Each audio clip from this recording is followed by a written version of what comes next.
I don't think I showed this to the group there on we Friday, go. so if you go back and watch that video, you'll see it. But I'll show it to you guys here. Let's see.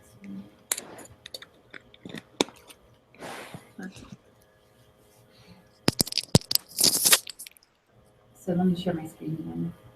So this is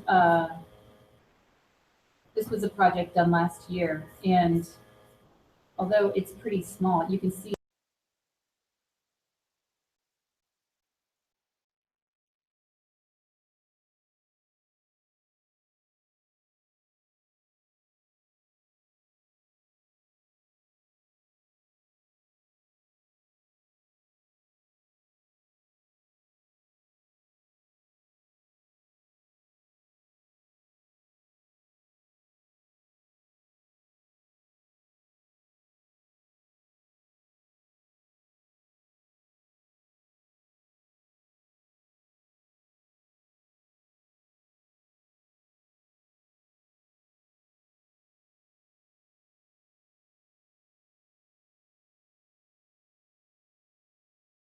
this color scheme up here. So we know that it's some different information that he's communicating.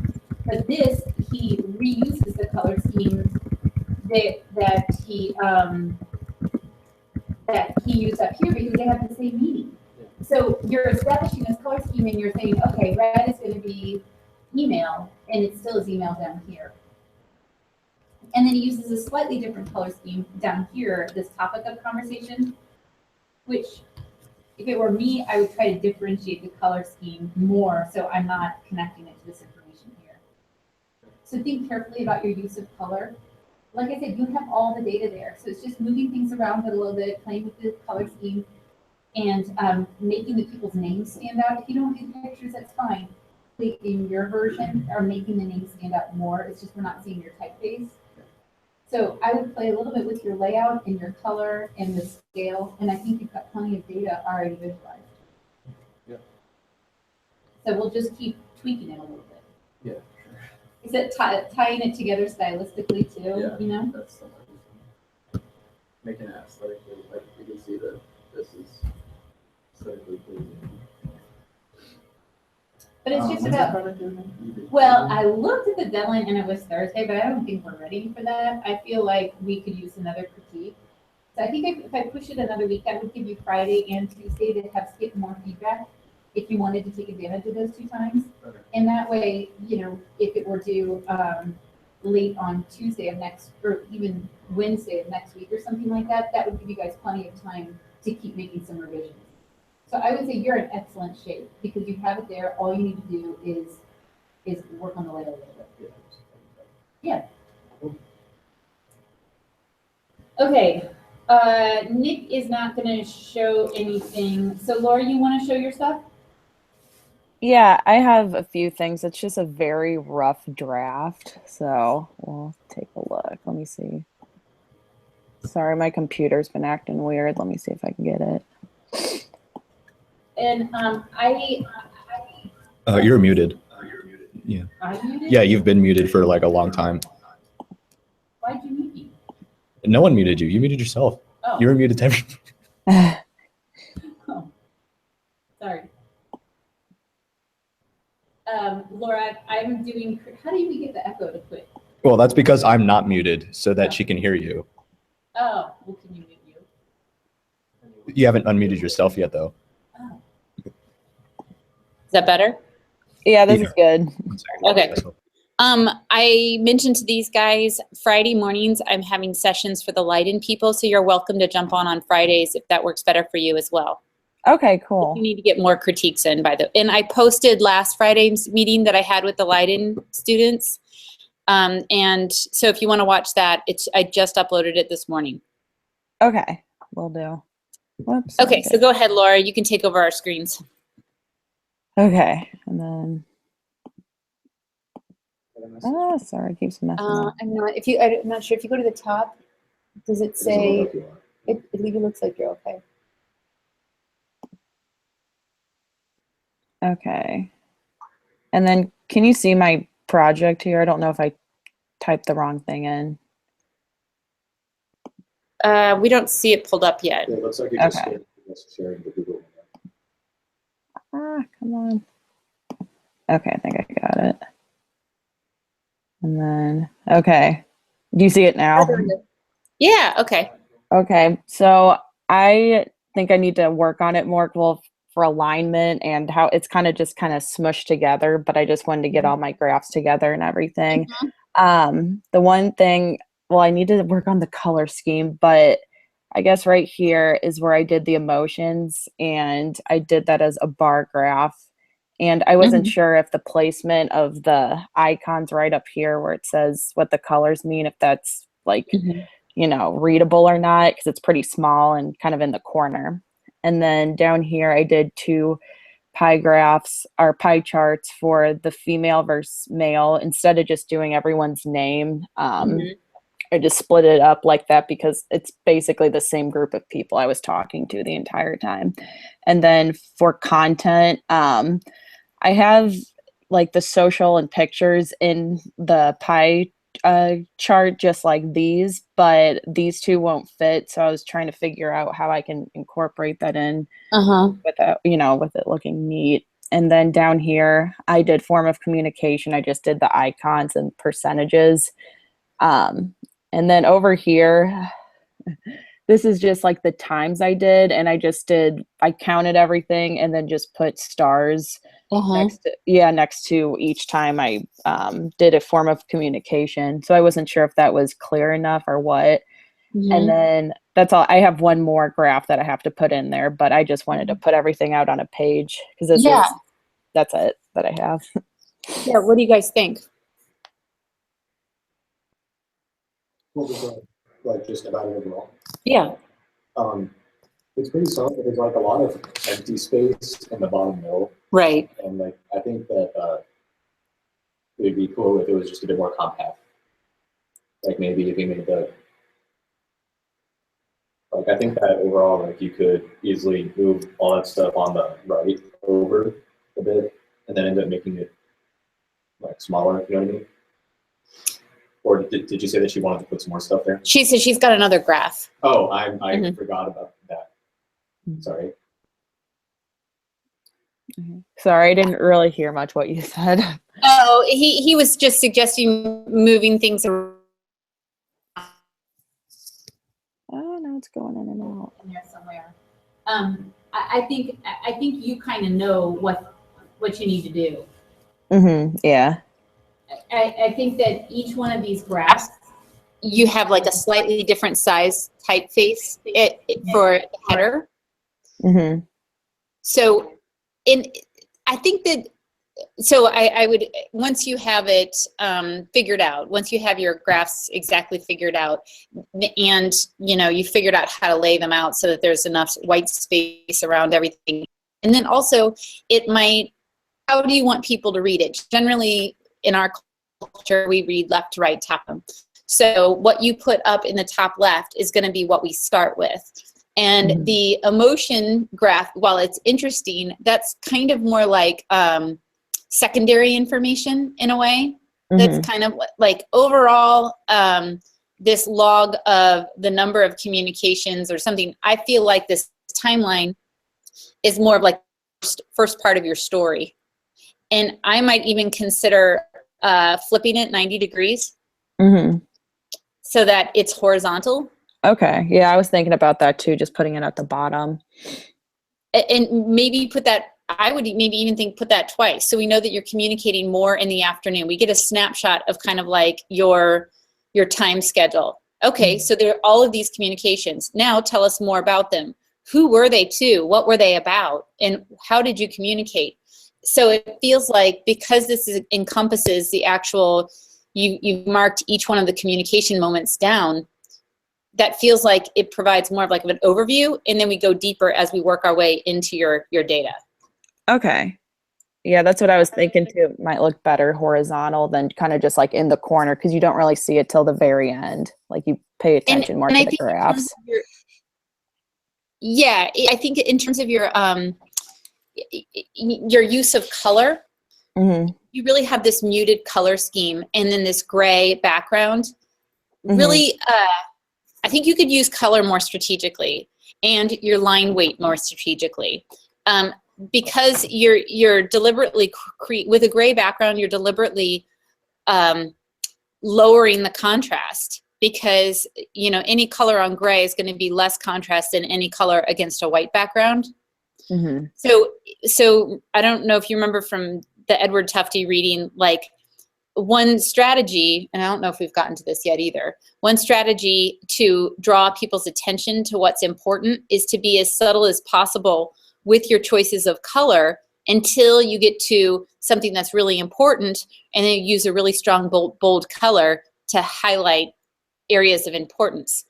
So by using a gray background and these muted colors, you don't leave yourself much room to create high contrast areas. Mm-hmm. So if I were looking at this, I would, like this, for example, your timeline here, this big thick black line that's separating your stars and your times. There's no reason why it needs to be that thick. It doesn't tell us anything. It offers no bit of information, but yet it's huge and big and bold. Mm-hmm. I would make that skinny and gray. So we see the dividing, that's like a divider between the stars and the time, but it just needs to be a lot more subtle.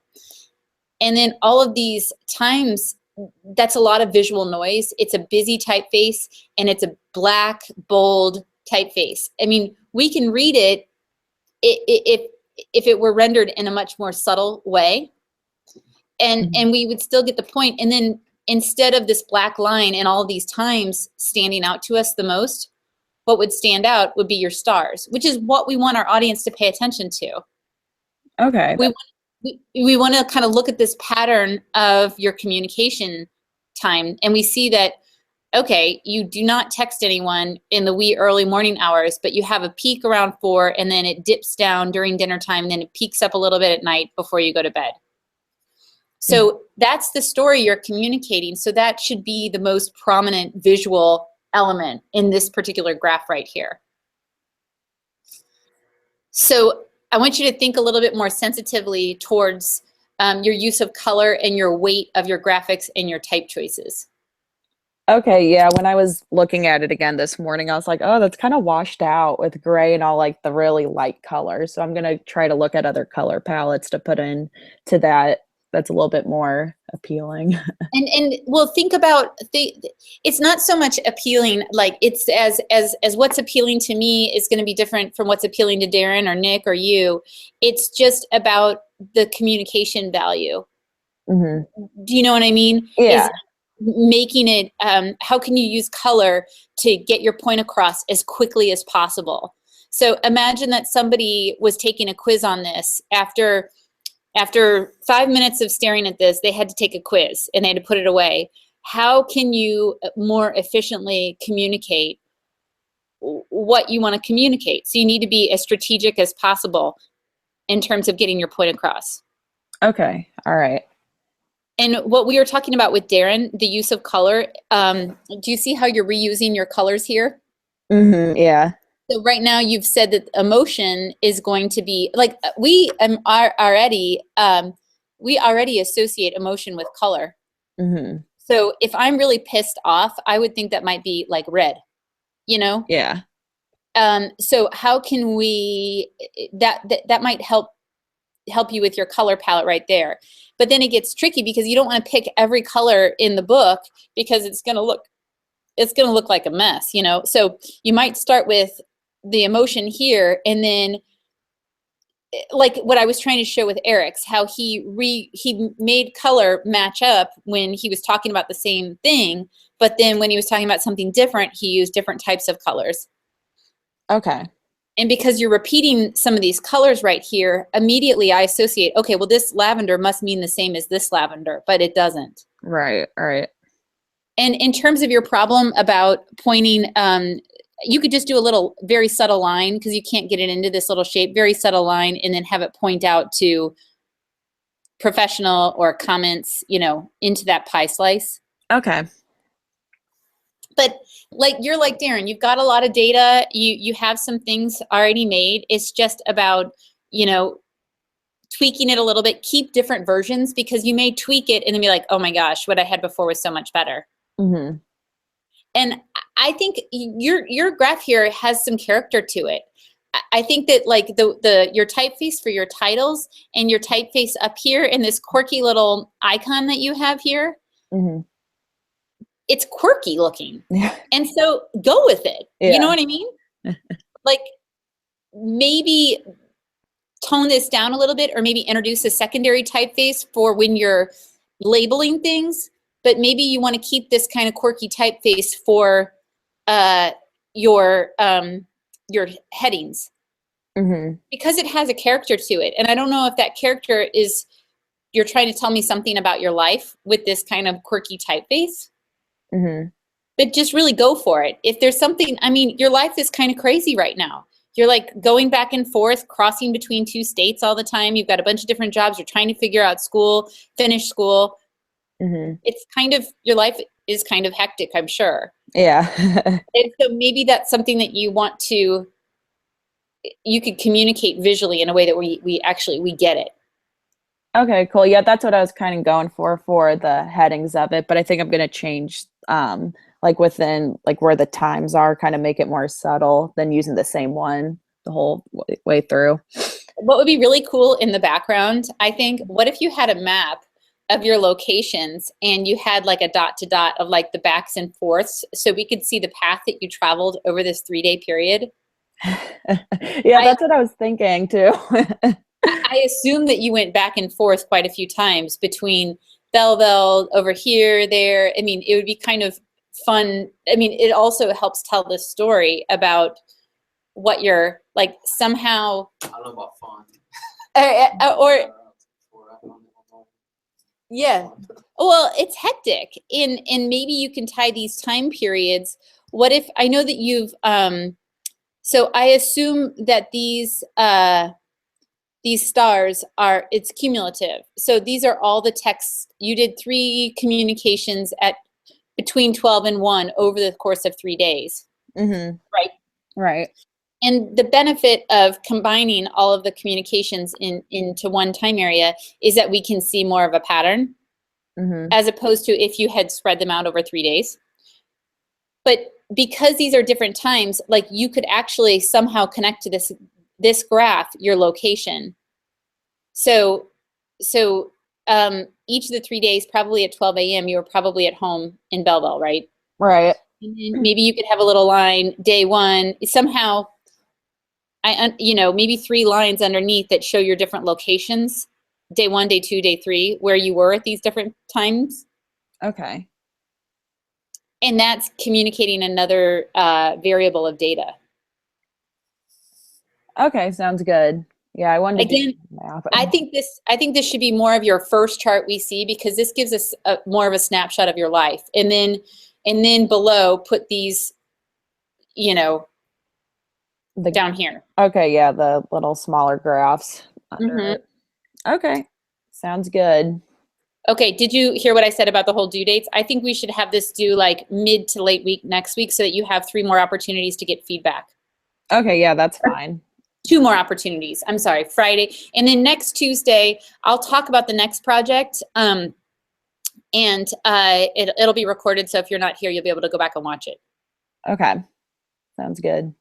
Do you have any other questions or anything like that?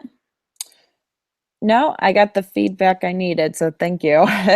That's good. Okay. Well, I'll update the grades, and then if you want to jump on Friday, then I'll call you. I'll add you all to the call if you want to do it. And it's at 9 o'clock usually on Fridays, right? Yes. Okay. Okay. All right. I'll see you later, Laura. All right, see ya. Bye.